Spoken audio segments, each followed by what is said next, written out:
नमस्कार दोस्तों।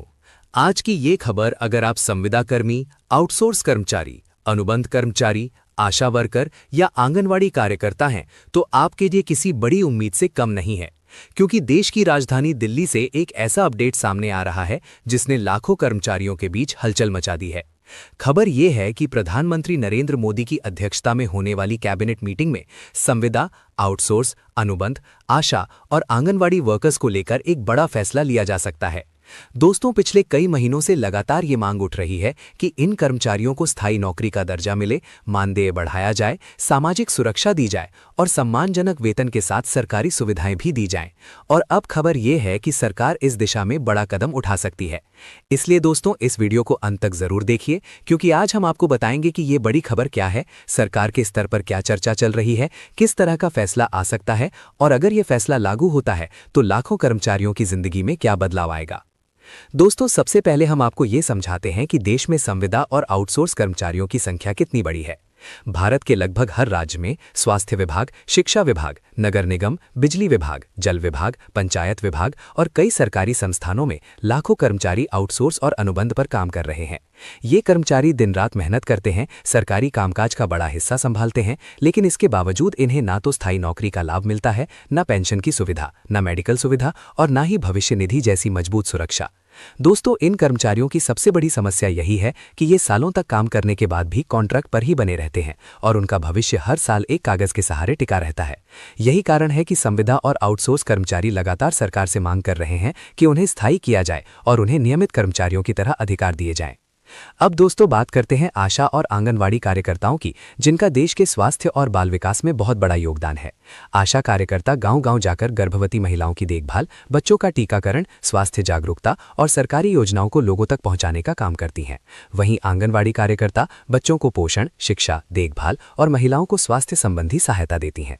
कोविड महामारी के समय तो आशा और आंगनवाड़ी कार्यकर्ताओं ने जो सेवा दी उसे देश कभी नहीं भूल सकता। लेकिन दोस्तों, दुख की बात यह है कि इतनी बड़ी जिम्मेदारी निभाने के बावजूद आशा और आंगनवाड़ी वर्कर्स को आज भी मानदेय के नाम पर बहुत कम पैसा मिलता है। कई राज्यों में उन्हें 7,000, 8,000, 10,000 या 12,000 के आसपास मानदेय मिलता है, जो आज की महंगाई में बहुत कम है।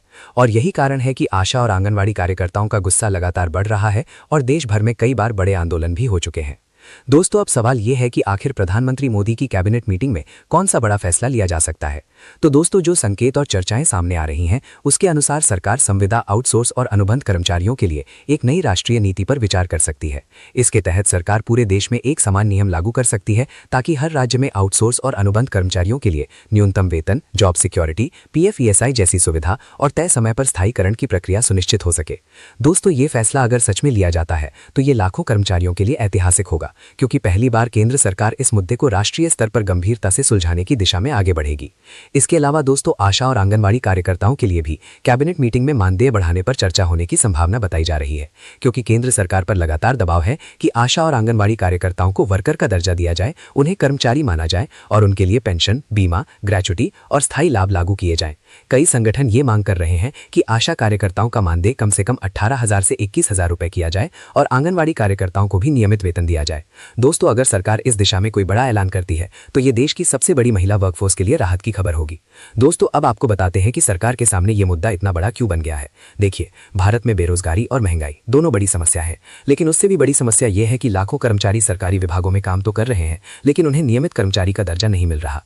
वे कई सालों तक कम वेतन पर काम करते हैं और उनका भविष्य अनिश्चित रहता है। ऐसे में कर्मचारियों में असंतोष बढ़ता है, प्रदर्शन होते हैं और कई बार सरकारी कामकाज भी प्रभावित होता है। सरकार चाहती है कि इन कर्मचारियों की समस्या का कोई स्थायी समाधान निकाला जाए ताकि सरकारी सेवाएं सुचारू रूप से चलें और कर्मचारी भी संतुष्ट रहें। इसी वजह से ये संभावना बढ़ रही है कि कैबिनेट मीटिंग में इन कर्मचारियों के लिए कोई बड़ा पैकेज या नीति सामने आ सकती है। दोस्तों, अगर सरकार आउटसोर्स और अनुबंध कर्मचारियों के लिए कोई नई नीति लागू करती है तो इसके अंतर्गत कुछ बड़े बदलाव हो सकते हैं। पहला बदलाव ये हो सकता है कि आउटसोर्स कर्मचारियों के लिए न्यूनतम वेतन की सीमा तय की जाए, यानी कोई भी कर्मचारी 8,000 या 10,000 में काम ना करे, बल्कि पूरे देश में एक न्यूनतम वेतन तय किया जाए। दूसरा बदलाव ये हो सकता है कि आउटसोर्स कर्मचारियों को भी PF और ESI जैसी सुविधा मिले। तीसरा बदलाव ये हो सकता है कि कर्मचारियों को साल दर साल कॉन्ट्रैक्ट पर रखने के बजाय एक तय अवधि के बाद नियमित करने का नियम बनाया जाए। और चौथा बदलाव ये हो सकता है कि इन कर्मचारियों को भी मेडिकल सुविधा, छुट्टी, मातृत्व अवकाश और बीमा जैसी सुरक्षा दी जाए। दोस्तों, अगर ये सब लागू हो जाता है तो ये देश के श्रमिक वर्ग के लिए बहुत बड़ा बदलाव होगा। अब दोस्तों, बात करते हैं आशा और आंगनवाड़ी कार्यकर्ताओं के संभावित फैसले की। सरकार के पास कई विकल्प हैं। सरकार आशा और आंगनबाड़ी कार्यकर्ताओं के मानदेय में सीधी बढ़ोतरी कर सकती है। इसके अलावा उन्हें बोनस या इंसेंटिव बढ़ाकर राहत दे सकती है। सरकार उनके लिए बीमा योजना और पेंशन योजना लागू कर सकती है। कई बार सरकार ने आशा वर्कर्स को बीमा कवर देने की बात कही है, लेकिन अब मांग ये है कि इसे स्थायी रूप से लागू किया जाए। इसी तरह आंगनबाड़ी वर्कर्स को भी स्थायी कर्मचारी का दर्जा देने की मांग लगातार उठ रही है। दोस्तों, अगर कैबिनेट मीटिंग में मानदेय बढ़ाने का फैसला आता है तो इससे लाखों महिलाओं के घर की आर्थिक स्थिति बेहतर होगी। दोस्तों, ये भी ध्यान देने वाली बात है कि सरकार की कैबिनेट मीटिंग में फैसले अक्सर बड़े सामाजिक और राजनीतिक प्रभाव वाले होते हैं। सरकार कोई भी बड़ा फैसला तब लेती है जब उसे लगता है कि देश की बड़ी आबादी उससे प्रभावित होगी और संविदा, आउटसोर्स, अनुबंध, आशा और आंगनबाड़ी वर्कर्स की संख्या करोड़ों में है, यानी ये फैसला करोड़ों परिवारों को सीधे प्रभावित करेगा। दोस्तों, यही कारण है कि ये मुद्दा अब केवल कर्मचारी आंदोलन तक सीमित नहीं रहा, बल्कि ये राष्ट्रीय स्तर का मुद्दा बन चुका है। अब दोस्तों, हम आपको बताते हैं कि कर्मचारियों को अभी क्या करना चाहिए। सबसे पहली बात, किसी भी वायरल खबर पर तुरंत भरोसा ना करें। जब तक सरकार की तरफ से आधिकारिक नोटिफिकेशन या प्रेस रिलीज नहीं आती, तब तक इसे केवल संभावना और चर्चा ही माना जाए। लेकिन दोस्तों, ये भी सच है कि सरकार के स्तर पर हलचल तेज है और कर्मचारियों के लिए सकारात्मक संकेत मिल रहे हैं। इसलिए कर्मचारियों को अपडेट रहना चाहिए और जैसे ही कोई आधिकारिक फैसला आए, तुरंत जानकारी लेना चाहिए। दोस्तों, अगर सरकार आउटसोर्स और अनुबंध कर्मचारियों के लिए नई नीति लाती है तो ये फैसला राज्यों पर भी लागू हो सकता है, क्योंकि कई राज्यों में आउटसोर्स कर्मचारियों के साथ बहुत बड़ा अन्याय होता रहा है। कई जगह कर्मचारियों को समय पर वेतन नहीं मिलता, कई जगह कंपनियां कमीशन काटकर पैसा देती हैं, कई जगह कर्मचारियों को पीएफ नहीं मिलता और कई जगह कर्मचारी सालों से काम कर रहे हैं लेकिन उन्हें नियमित नहीं किया जा रहा। अगर केंद्र सरकार नीति बनाती है तो राज्यों को मजबूर होकर उसे लागू करना पड़ेगा। इससे लाखों कर्मचारियों की स्थिति मजबूत होगी। अब दोस्तों, इस मुद्दे पर एक और बड़ा पहलू भी है। कई विशेषज्ञ मानते हैं कि सरकार आउटसोर्स सिस्टम को धीरे धीरे खत्म करने की दिशा में भी कदम उठा सकती है, क्योंकि आउटसोर्स सिस्टम में सबसे बड़ा नुकसान कर्मचारी को होता है। कर्मचारी मेहनत करता है लेकिन पैसा ठेकेदार और एजेंसी के पास चला जाता है। अगर सरकार सीधे कर्मचारियों को नियुक्त करने का नियम बनाती है तो इससे भ्रष्टाचार कम होगा और कर्मचारियों को पूरा लाभ मिलेगा। हालांकि ये फैसला आसान नहीं होगा, लेकिन अगर सरकार ने ठान लिया तो ये बहुत बड़ा बदलाव ला सकता है। दोस्तों, अब हम आपको बताते हैं कि अगर आशा और आंगनबाड़ी वर्कर्स का मानदेय बढ़ता है तो कितना फायदा होगा। देखिए, आज बहुत सारी आशा कार्यकर्ता 8 से 10 हज़ार में काम करती हैं। अगर सरकार इसे बढ़ाकर 15,000 या 18,000 करती है तो इससे उनकी आर्थिक स्थिति सुधरेगी। वे अपने बच्चों की पढ़ाई करवा पाएंगी, घर का खर्च बेहतर तरीके से चला पाएंगी और सबसे बड़ी बात, उन्हें अपने काम का सम्मान मिलेगा। आंगनबाड़ी कार्यकर्ताओं के लिए भी यही बात लागू होती है, क्योंकि आंगनबाड़ी केंद्रों पर काम करने वाली महिलाएं बच्चों के भविष्य को संभालती हैं। अगर उन्हें उचित वेतन और सुरक्षा मिलेगी तो वे और बेहतर तरीके से काम कर पाएंगी।